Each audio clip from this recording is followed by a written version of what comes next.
जय श्री राम। नमस्ते बच्चों एक्सरसाइज 2.2 पढ़ने से पहले हम कुछ बेसिक सीखते हैं और कुछ एग्जाम्पल करते हैं। द्विघात बहुपद हम जानते हैं कि द्विघात बहुपद की समीकरण क्या होती है, ax² + bx + c। यहाँ a is not equal to 0, a b c real number वास्तविक संख्या होती है। तो हम जानेंगे कि शून्यांकों इसको बोलते हैं हम एल्फा, इसको हम बोलते हैं बीटा, इसको बोलते हैं हम गामा, है ना। ये शब्द ध्यान में रखना। तो शून्यांकों का योग,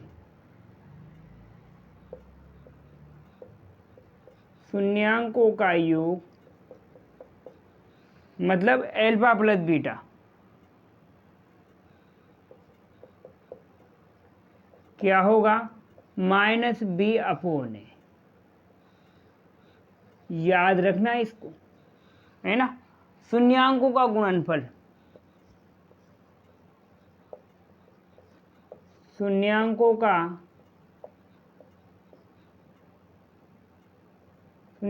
योग, शून्यांकों का गुणन क्या होता है? c/a। इसको भी आपको क्या करना है, इसको एल्फा बीटा लिख दूं, एल्फा बीटा, है ना। तो इसको भी आपको क्या करना है बच्चों, एल्फा बीटा c/a।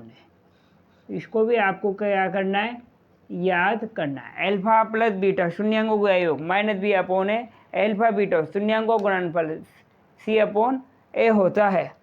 अब हम देखेंगे कि हमें द्विघात बहुपद याद करना है। हमें शून्यांकों का योग भी दे रखा है और शून्यांकों का गुणनफल भी दे रखा है। तो हम किस सूत्र से याद करेंगे? मान लो ये उदाहरण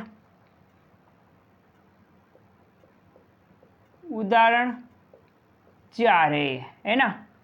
इसमें अपन को दे दिया द्विघात बहुपद याद करना है। इसमें क्या याद करना है? द्विघात बहुपद बनाना है, याद करना है, जिसमें हमें शून्यांकों का योग कितना दे रखा है, -3, और शून्यांकों का गुणनफल दे रखा है 2। तो द्विघात बहुपद कैसे याद करेंगे? इसका सूत्र होता है बच्चों, ये सूत्र आपको ध्यान में रखना है, x² - एल्फा बीटा कोष्ठक बंद x प्लस एल्फा बीटा। अब यहाँ हमें एल्फा बीटा शून्यांकों का योग -3 दे रखा है, एल्फा बीटा शून्यांकों का गुणनफल 2 दे रखा है। तो यहाँ x² का x² लिख दिया मैंने। एल्फा प्लस बीटा कितना दे रखा है, -3 दे रखा है। यहाँ x लिख दिया, प्लस एल्फा बीटा कितना दे रखा है, 2 दे रखा है। तब ये x², अब ये माइनस माइनस क्या हो जाएंगे, प्लस हो जाएंगे, +3x + 2। ये हमारा क्या हो गया, ये आंसर हो गया। अब नेक्स्ट बढ़ते हैं अपन। अब उदाहरण नंबर 2 देखते हैं कि द्विघात बहुपद x² + 7x + 10 के शून्यांक याद कीजिए और शून्यांकों और गुणांकों के बीच संबंध की सत्यता की जांच कीजिए। पहले तो हम क्या करते हैं, शून्यांक याद करते हैं इसका, है ना। x² + 7x + 10। अब इसका फैक्टर करेंगे।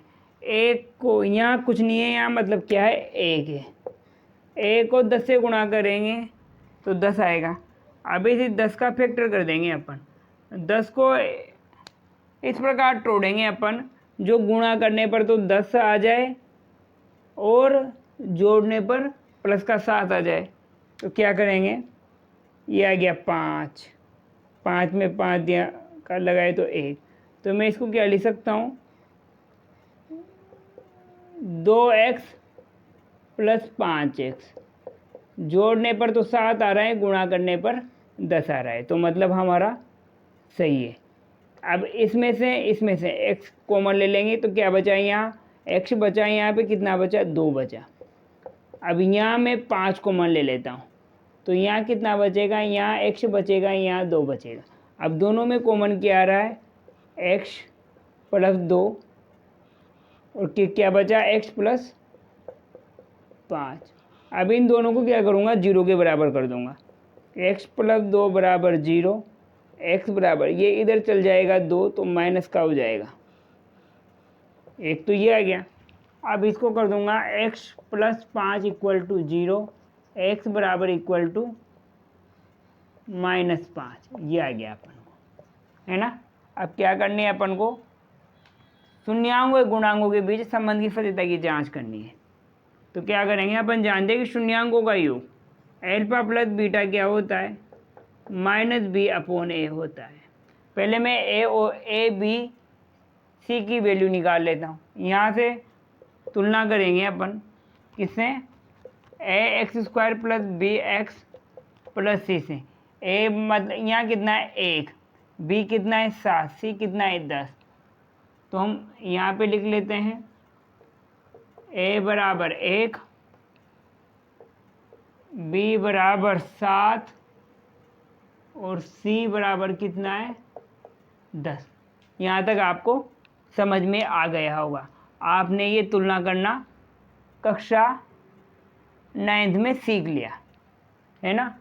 तो यहाँ b की वैल्यू, ये सूत्र का तो माइनस है, b की वैल्यू कितनी है, -7, a की वैल्यू कितनी है 1। अब इस शून्यांकों का योग, अब इन दोनों को क्या करेंगे, योग कर देंगे। -2 -5 कितना आ रहा है, -7, मतलब ये भी -7, ये भी -7, शून्यांकों का योग जांच कर लिया अपन ने। अल्फा बीटा c/a, c की वैल्यू 10, a की वैल्यू 1 बराबर कितना है, 10। अब इन शून्यांकों का गुणनफल, इसका गुणा कर देंगे। -2 मल्टीप्लाई -5 कितना हो गया, माइनस माइनस क्या होता है, प्लस का 10, मतलब ये भी 10, ये भी 10। हमारी मतलब हमारे जो किया है वो सवाल क्या है, सत्य है। ठीक है। अब उदाहरण नंबर 3 करते हैं अपन। उदाहरण नंबर 3 में क्या है, यहाँ पे x² -3 के शून्यांक याद कीजिए और शून्यांकों के गुणांकों के बीच की सत्यता की जांच करनी है अपन को। मैं इसको मिटा, तो पहले मैं क्या करता हूँ, a b c से तुलना कर लेता हूँ। यहाँ a बराबर कितना है, a बराबर 1, x नहीं है तो b की वैल्यू कितनी आ जाएगी, 0। c कितना है, c बराबर आ जाएगा -3। अब मैं इसका फैक्टर कर देता हूँ, x² -3 का। अब आपने पढ़ा होगा कक्षा 9th में कि a² - b² क्या होता है, a + b a - b। आ गया होगा आपको ये सूत्र ध्यान। तो बच्चों मैं इसको क्या लिख सकता हूँ, x² को ऐसे लिख सकता हूँ, और इस 3 को क्या लिख सकता हूँ, √3 का स्क्वायर, क्योंकि √3 को √3 से मल्टीप्लाई करेंगे तो क्या आएगा, 3। अब ये a² - b² बन रहा है ना। अब a बराबर यहाँ x है और b बराबर क्या है, यहाँ √3। तो एक बार प्लस में एक बार माइनस में लिख लूँ, x प्लस √3 x माइनस √3। अब इनको 0 के बराबर कर देता हूँ, x plus √3 equal to 0, x बराबर -√3। एक तो ये आ गया अपने पास। अब इसको भी √3 के बराबर 0 के बराबर कर देता हूँ, x minus √3 equal to 0, x ये इधर चल जाएगा माइनस का √3 0 के पास, तो क्या हो जाएगा, a प्लस। तो ये हमारे पास ही आ गया। अब सत्यता की शून्यांकों गुणांकों की बीच की सत्यता की जांच करनी है। तो अल्फा प्लस बीटा क्या होता है, वही -b/a। अब b की वैल्यू कितनी है, 0, ये सूत्र का माइनस, तो a की वैल्यू कितनी है, 1, तो इसका मान कितना जाएगा, 0। अब देखो बच्चों, यहाँ योग करना ही इन दोनों का, माइनस का रूट 3 प्लस का रूट 3। अगर दोनों संख्या सेम हो, एक प्लस की एक माइनस की होती है तो ये कट जाती है, तो इसका मान कितना आता है 0। तो मतलब ये हमारा यहाँ तक मामला सही है, एल्फा प्लस बीटा ये है ना। अब एल्फा बीटा शून्यांकों का गुणनफल कितना होता है, C/A। C की वैल्यू कितनी है, -3। A की मान कितना है 1, तो कितना आ जाएगा -3। अब इन शून्यांकों का गुणनफल कर देंगे, ये है ना, इनका गुणनफल कर देंगे, माइनस का रूट 3 मल्टीप्लाई प्लस का रूट 3, क्या आ जाएगा, रूट 3 को रूट 3 से मल्टीप्लाई करेंगे तो 3 आ जाएगा, ये माइनस का है तो ये माइनस का आ जाएगा। तो मतलब ये भी अपना सही है। बच्चों, आपको ये वीडियो अच्छा लगा हो तो वीडियो को लाइक कीजिए, श्री रामेश्वर ज्ञान ज्योति यूट्यूब चैनल को सब्सक्राइब कीजिए और ये वीडियो अपने मित्रों तक भी शेयर कीजिए ताकि वह भी निःशुल्क क्लासेज का आनंद ले सके। धन्यवाद। राधे राधे। जय श्री राम।